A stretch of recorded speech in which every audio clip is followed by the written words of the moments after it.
Chris में प्यारे भाई और बहनों, आज के मनन चिंतन के लिए हम लेंगे सन लूकस का सुसमाचार अध्याय 18 पद संख्या 1 से 8 तक। आइए, आपके पास अगर बाइबल हो तो बाइबल खोले, हम साथ में वचन पढ़े। नित्य प्रार्थना करनी चाहिए और कभी हिम्मत नहीं हारनी चाहिए।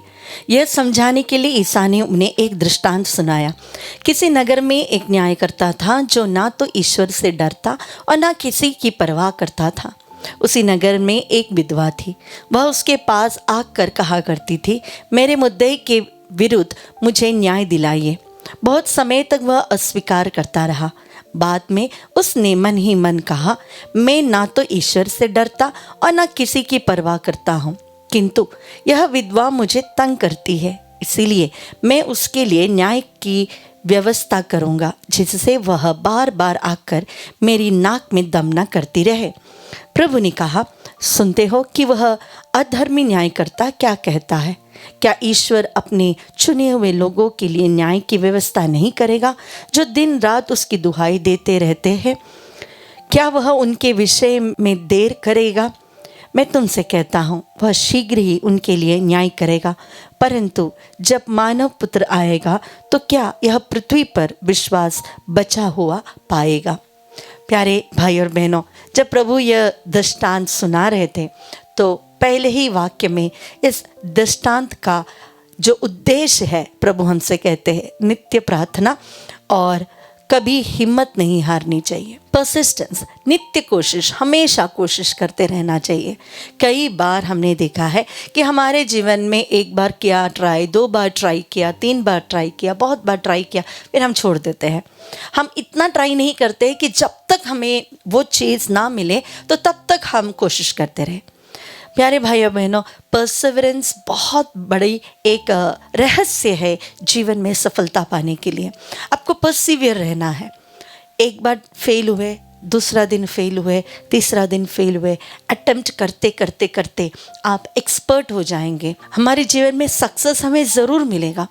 नित्य कोशिश करनी चाहिए और उसी प्रकार प्रभु कहते हैं प्रार्थना करनी चाहिए, हिम्मत हारनी नहीं चाहिए, प्रार्थना करते रहना है। कई बार हमारे जीवन में जब हम जो चाहते हैं वो हमें नहीं मिलता तो हम हताश हो जाते हैं, प्रार्थना छोड़ देते हैं, प्रभु से प्रश्न करके बैठ जाते हैं, इतना प्रेयर किया और कोई फ़ायदा नहीं हुआ, इसीलिए हम अभी और प्रार्थना नहीं करेंगे। प्रार्थना करने से हमें कोई नुकसान नहीं होता। आप आपके फ़ोन को चार्ज किए बगैर यूज़ नहीं कर सकते। उसी समान जब तक हम प्रभु से कनेक्टेड नहीं हैं प्रेयर के द्वारा, हम हमारे जीवन में सफल नहीं हो पाएंगे। अगर आप चाहते हैं कि आपके जीवन में सफलता हो, आप लाइफ में कुछ बने, तो आपके जीवन में परसिवरेंस रहे और प्रभु के सामने हमेशा आपका घुटना टिके। दूसरी बात यहाँ मैं कहना चाहूँगी कि प्रभु का एक समय होता है। Follow the pace of God. प्रभु का जो टाइम होता है वो शायद धीरे धीरे होगा या बहुत जल्दी होगा, लेकिन वो ज़रूर होगा। हमारा जो टाइम लैप होता है बहुत जल्दी जल्दी होना है। हमें फास्ट फूड की आदत है, हमें बहुत जल्दी काम होना है। आजकल AI है तो हमें मेहनत की भी ज़रूरत नहीं, AI कर देता है। लेकिन विश्वास का जीवन वैसा नहीं है। अगर हम प्रभु में विश्वास करते हैं तो हमें प्रभु के समय के लिए, जब तक प्रभु ने हाँ नहीं कहा, प्रभु ने उसे पूरा नहीं किया, तब तक हमें वेट करना है, पेशेंटली वेट करना है, जो आज की दुनिया में हम नहीं करते हैं। हमें बहुत जल्दी जल्दी काम होना है, हमने प्रेयर किया और उसका फल मिलना है, ऐसा नहीं। संत मोनिका ने प्रार्थना की, विश्वास किया, तभी हमें संत अगस्टिन मिले। कहा जाता है सेंट फ्रांसिस डी सालस बहुत गुस्सेले इंसान थे, बहुत जल्दी गुस्सा आता था, लेकिन डेली प्रैक्टिस गुस्सा कंट्रोल करने का, अपने आप को बदलने का, आज उन्हें the most gentle saint of the Catholic church के नाम से जाना जाता है।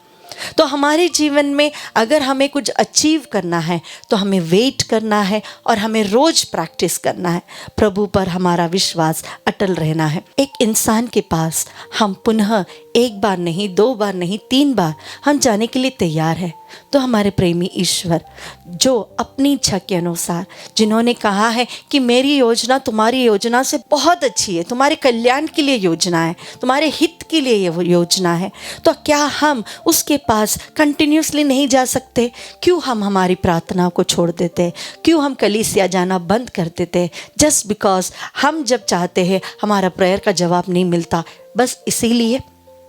आइए प्यारे भाई और बहनों, नित्य प्रार्थना करना, प्रभु पर भरोसा रखना, हमेशा पर्सिवियर रहना, हिम्मत हारना नहीं, विश्वास में आगे बढ़ना, यह भी प्रभु की एक कृपा है, एक अनुग्रह है। अपने जीवन को प्रभु को समर्पित करते हुए हम प्रभु से कहे, प्रभु नित्य प्रार्थना करने की, कभी भी आपसे दूर ना होने की एक कृपा, एक आशीष हमें प्रदान करें।